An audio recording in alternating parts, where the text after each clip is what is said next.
I've got some troubling news about England's royal family. Before sunrise, the private corridor outside Catherine's apartments should have been alive, with quiet footsteps, whispered briefings, and the familiar rhythm of royal duty. Instead, every desk stood abandoned, phones were silent, security passes had been surrendered. Then, I watched as Catherine received a sentence no senior royal ever expects to hear. Her entire personal staff had resigned during the night, and their identical resignation letters suggested that fear, not loyalty, had driven them away. Before we go deeper into what this really means for the royal family, make sure to subscribe so you don't miss a single update. Slightly worrying security scare. Two masked men broke into Windsor Castle estate and stole two vehicles from a barn just a short distance away from where they live at Adelaide Cottage. Catherine stepped into the deserted office alone and stopped beside a half-finished cup of tea near an open diary. The silence felt intensely personal. Her private secretary, communications director, diary coordinator, senior dresser, and 3 trusted household aides had submitted resignations between the hours of 11:40 p.m. and 2:15 a.m. These were not casual employees. They formed the inner circle responsible for her schedule, correspondence, public image, confidential medical arrangements, and access to the royal household. A private secretary is the senior aide managing official duties and trusted communication, making this far more than a simple staffing crisis. It was a total collapse of control. Hi viewers, do you think you would ever walk away from a job instantly if you discovered your name and reputation were being secretly used by someone else behind your back? Leave your answer in the comments right now. Catherine lifted all 7 envelopes. Her hands trembled as the exact same sentence appeared in every single letter. I can no longer guarantee that instructions issued in your name originate from your household. She read it again, as if the words might magically change. They did not. The people who knew her routines, pressures, and limits had left without a farewell, and their warning suggested they had not abandoned her at all. They had fled something dark that was using her authority as a weapon. William arrived after an urgent security call and found his wife standing beside the abandoned diary. He did not speak at first. The prince watched her face shift between shock, fear, and guilt, then took the letters from her hands. Catherine told him she had sent no overnight orders, yet her cipher phone showed messages leaving her account after midnight. A cipher phone is a protected device used for sensitive communication, and every single record should have been entirely traceable. These messages were not traceable. William crossed the room to the communications cabinet and discovered its locked folder missing.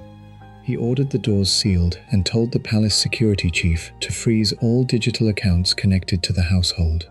The officer obeyed, but his hesitation was unmistakable. Then he lowered his voice and delivered the warning that changed everything.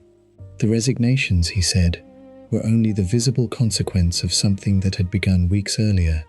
The staff had vanished into the night, but before Catherine could understand why, she had to confront the painful truth that each resignation carried a different personal wound, and every single wound led directly back inside the palace walls.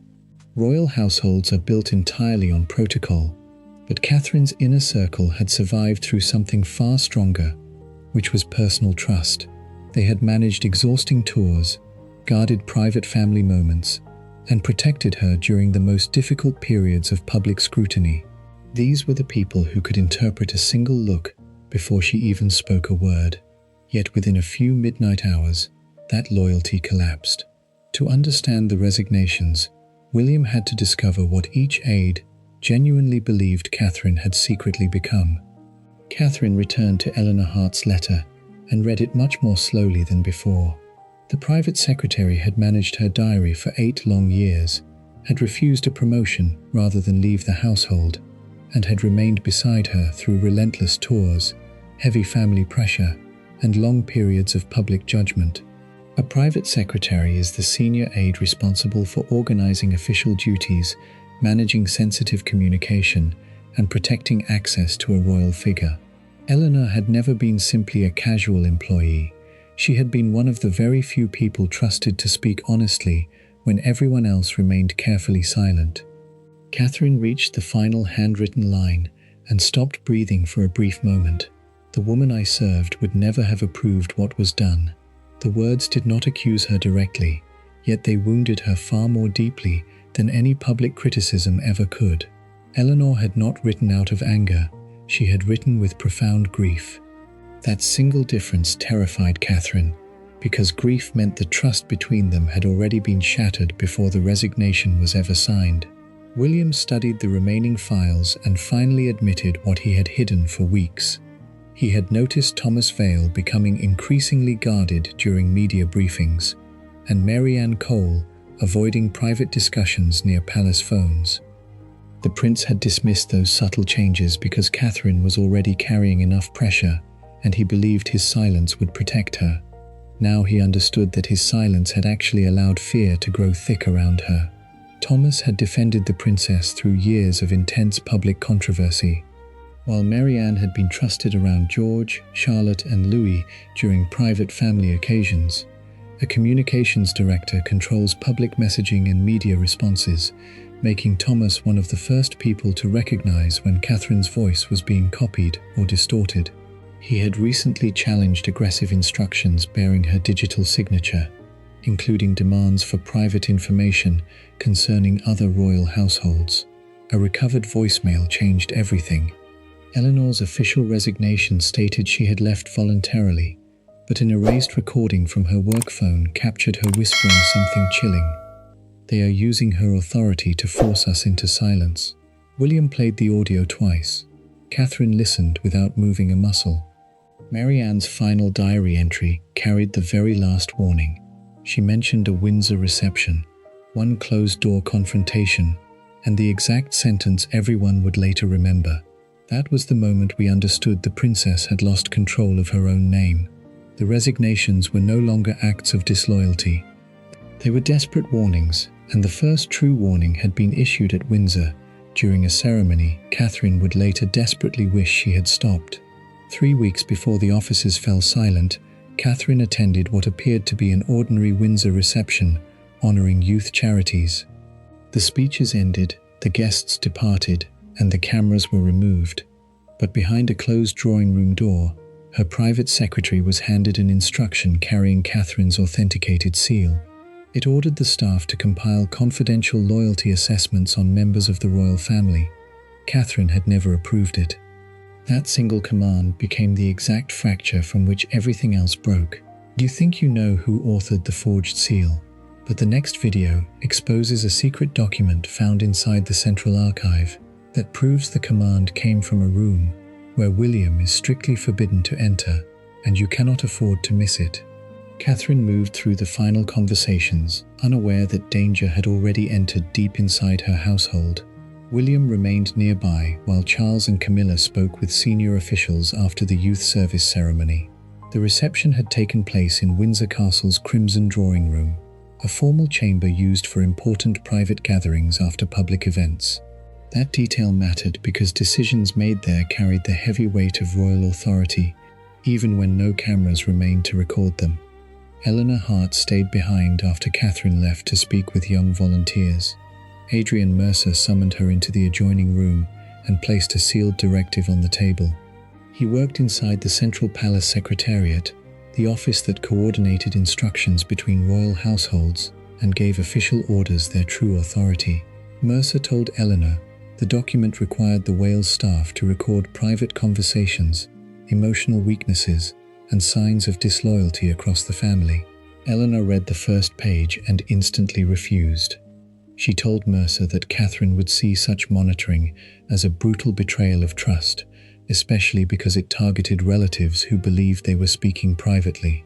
He did not argue at all. He simply pointed to the authenticated seal and said the princess had already approved it. Eleanor felt the room close around her. The signature looked entirely genuine.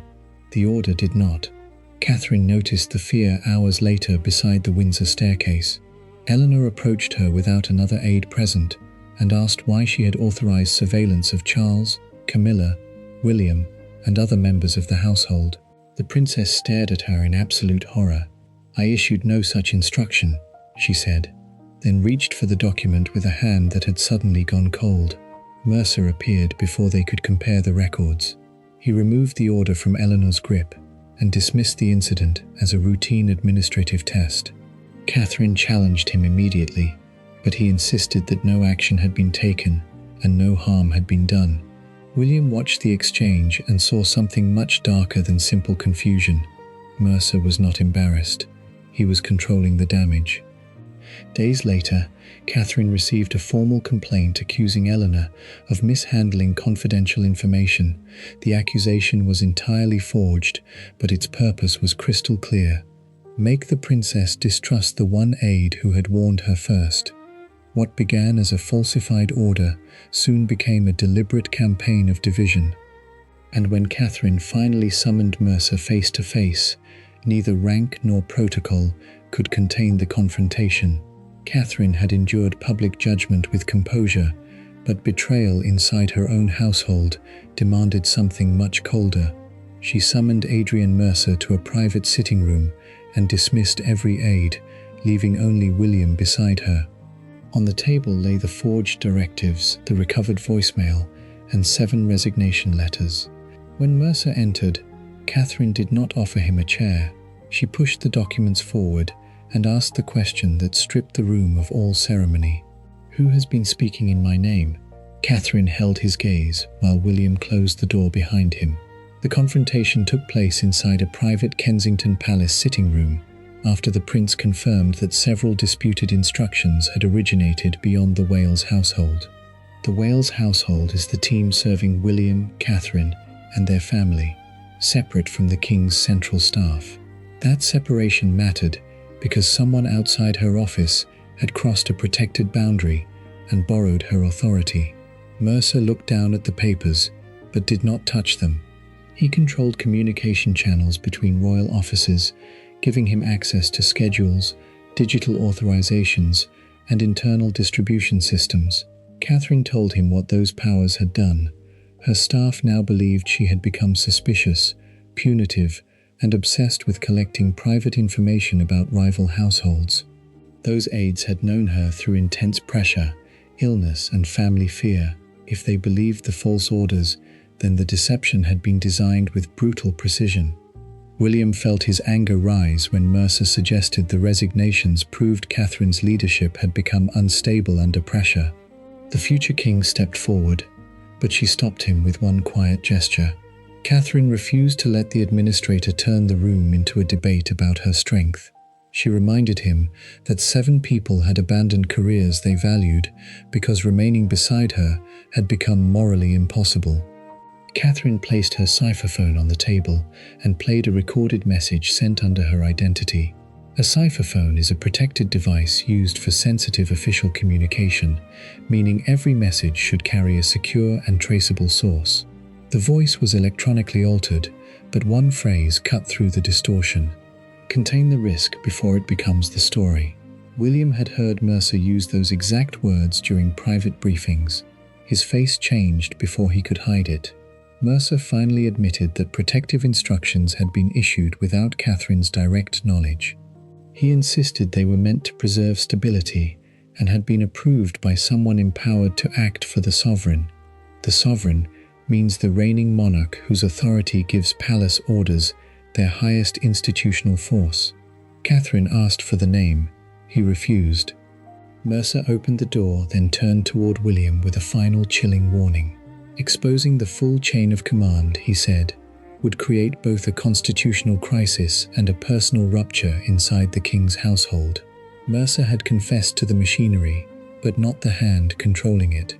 You think you know which royal hand pulled the strings, but the next video reveals a handwritten note signed by Queen Camilla's deputy that changes everything we thought we knew about the succession, and you cannot afford to miss it. The forged instructions did not end with Mercer. Each digital order carried a secondary authorization code reserved for the sovereign central household, the office responsible for coordinating decisions made in the monarch's name. When the audit reached Charles, he read the findings entirely alone. For nearly a minute, the king said nothing at all. Then he removed his glasses, set the file down with deliberate care, and asked why his authorization had been used to isolate the woman expected to become queen.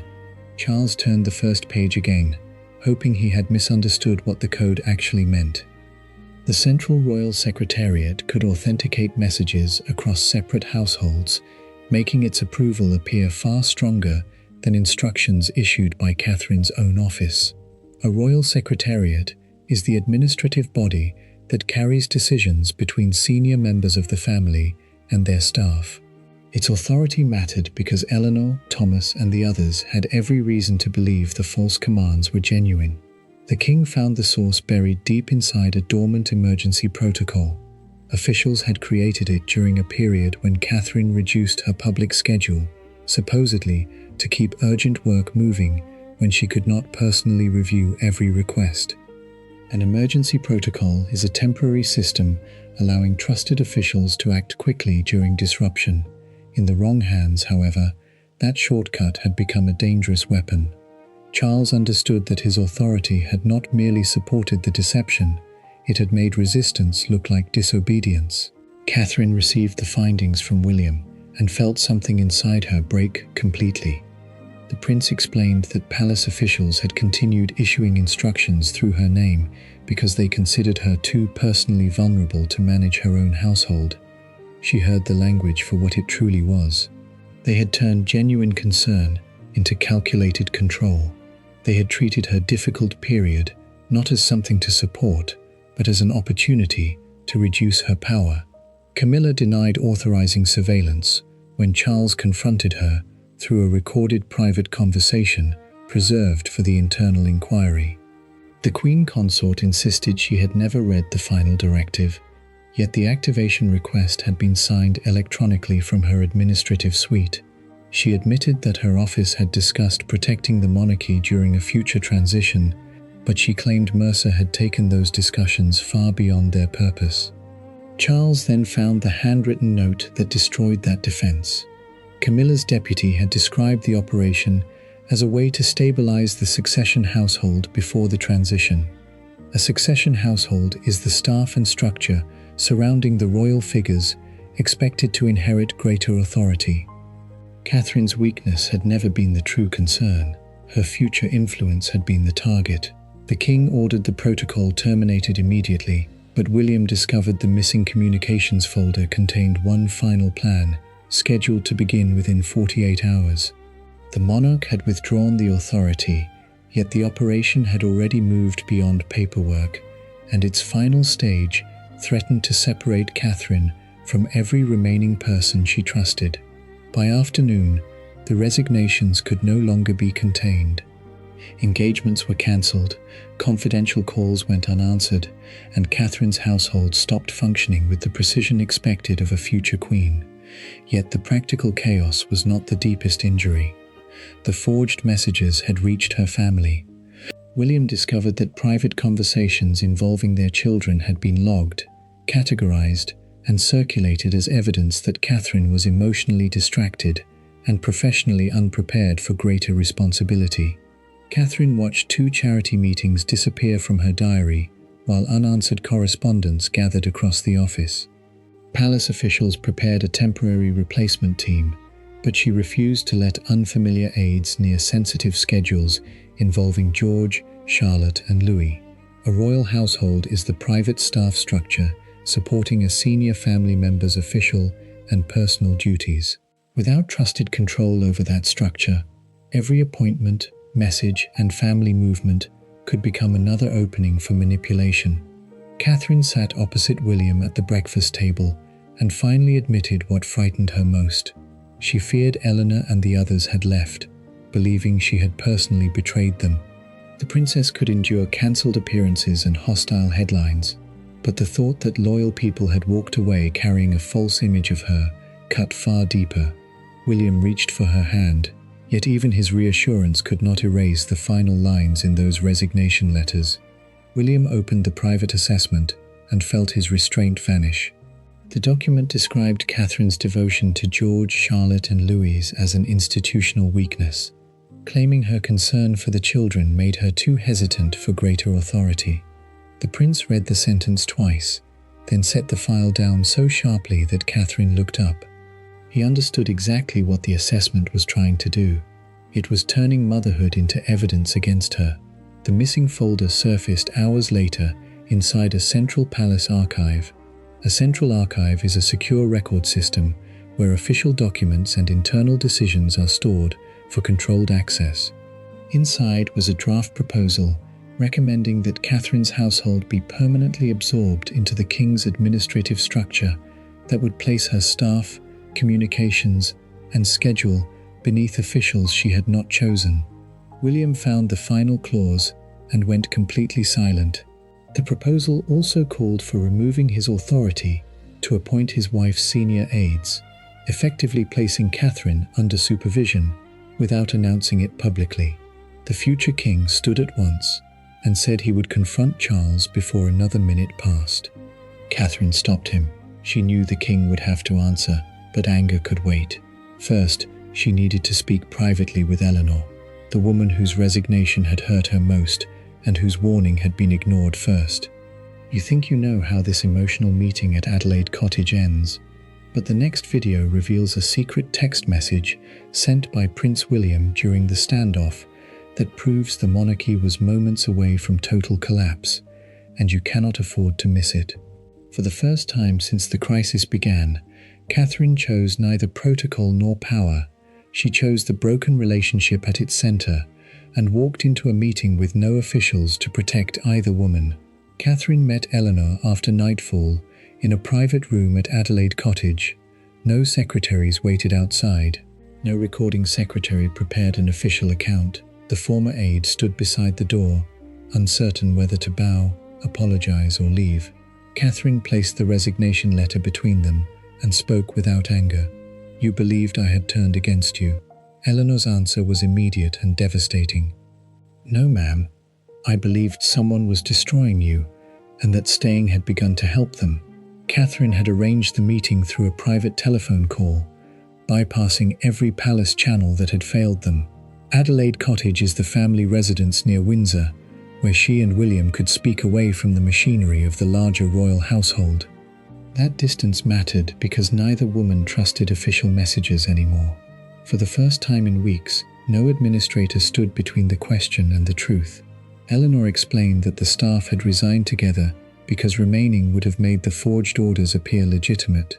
Every time they obeyed a false instruction, the deception gained another layer of authority. Every time they stayed silent, Catherine's name became more deeply attached to decisions she had never made. The former aide said leaving had felt cruel, but continuing had become worse.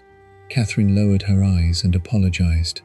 She admitted that when complaints, warnings, and disciplinary files began arriving, exhaustion made her easier to manipulate. A disciplinary file is an official record used to document alleged misconduct or failures inside a household. Those papers had been designed to look routine, yet each one had quietly pushed her further from the people trying to protect her. Eleanor's control finally broke when she described the final night. Several aides had waited until the lights in Catherine's apartment went dark before surrendering their security passes. They had stood together in silence because no one wanted to be the first to walk away.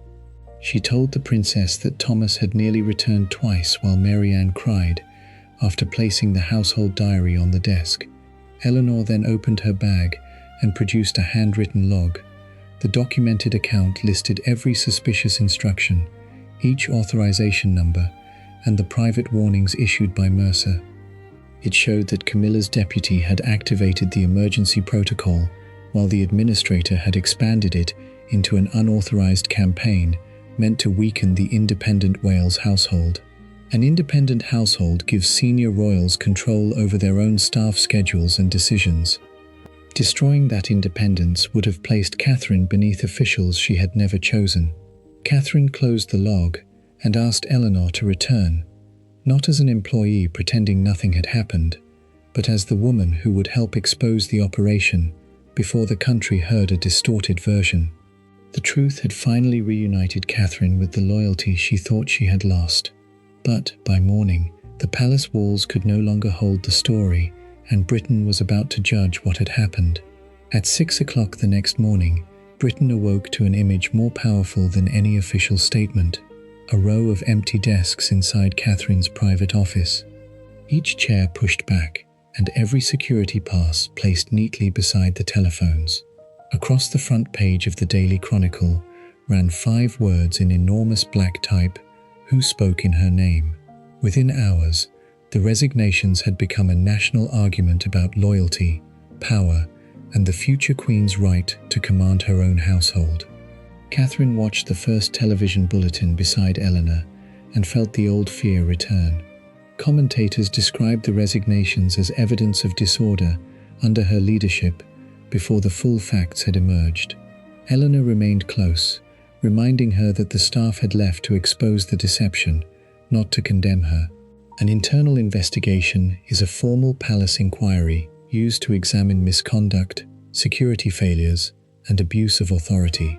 Its importance was immediate because the palace now admitted that messages had been issued without Catherine's personal approval. The broadcasters quickly changed their focus. They explained that the crisis was not simply about 7 employees walking away. It exposed a deeper struggle over whether William and Catherine could control their future court. A future court is the household advisors and decision-making structure that will support them when their royal responsibilities increase. If that structure could be quietly absorbed by another office, their authority would exist in title but not in practice. Charles watched the coverage from Buckingham Palace and felt the humiliation settle over him. Crowds gathered outside the gates, but they were not attacking Catherine's former staff.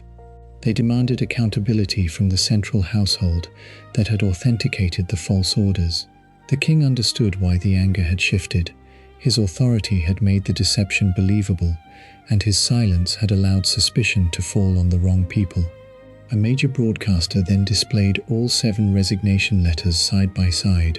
The presenter highlighted the identical warning in each one. Instructions issued in Catherine's name could no longer be trusted. Eleanor watched the words fill the screen and quietly told the princess that the public was finally seeing what the staff had feared. The mood changed completely at Kensington Palace. A crowd gathered beneath the gates, holding handwritten signs that read, "Let her speak." Catherine was no longer being framed as the cause of the chaos. She had become the clearest symbol of what happened when an institution used protection as an excuse for control. Catherine prepared to stand beside her restored staff while Charles finalized the announcement, naming those who would be removed and explaining how her authority would be protected. Britain had delivered its judgment on the deception, but the final verdict still belonged inside the family, where Catherine, William and Charles had to decide what could be repaired and what must end permanently. The crisis ended not with a grand ceremony, but with the sound of familiar footsteps. Returning to Catherine's corridor, Eleanor reclaimed her desk. Thomas reopened the communications office. Mary Ann placed the household diary before the princess and waited for her first instruction. Catherine looked at the people who had walked away to protect her and understood the painful truth. Their resignations had not been abandonment. They had been the final act of loyalty available when the palace made obedience indistinguishable from betrayal. Charles abolished the emergency protocol before noon and ordered the removal of Adrian Mercer and Camilla's deputy from their positions. The king also restored complete staffing authority to Catherine and William. An emergency protocol is a temporary system that allows officials to act quickly during disruption. But this one had been twisted into a hidden channel of control. Ending it mattered, because no central office could now override the Wales household without direct permission. Catherine approved a permanent verification system, requiring her spoken confirmation before any sensitive instruction could be issued in her name. William supported the rule without hesitation. The prince knew written signatures and digital codes had failed because ambitious officials had learned how to imitate authority. Her voice, recorded through a protected channel, would now become the final barrier between legitimate duty and secret manipulation. Charles met Catherine privately and admitted what he had avoided saying. His desire to preserve institutional calm had allowed other people to misuse his authority, isolate her staff, and damage her trust. The monarch did not offer excuses. Catherine accepted his apology, but she made one boundary unmistakably clear. Reconciliation could not mean forgetting the betrayal or restoring those who had abused her name. Eleanor and 4 colleagues returned immediately. Thomas resumed control of public communication, while Marianne reopened the family diary with careful hands. 2 other aides chose to leave royal service permanently. Catherine spoke with each of them through private telephone conversations, thanked them for the courage of their decision, and assured them that leaving would not erase their loyalty. William gathered the restored team and promised that the future household would be built on accountable loyalty, not unquestioning obedience. A royal household is the staff structure supporting official duties, private schedules, and family life. Under the future king's new standard, service would never again require silence in the face of wrongdoing. Catherine's staff had not quit because she failed them. They left because unseen figures were using her identity to control them, and their departure forced the deception into the light. The scandal weakened the old palace system, but strengthened her moral authority. She emerged not as a protected figure managed by others, but as a future queen prepared to defend her name, her people, and the limits of her power. There was nowhere else for the story to go. The doors reopened, the trusted staff returned, the guilty officials were removed, and Catherine stepped forward with an authority that could never again be borrowed in secret. You think the palace is finally safe, but the next video uncovers an unsealed letter left in the private safe of the departing aide that reveals a secondary list of royal figures targeted for digital surveillance, and you cannot afford to miss it.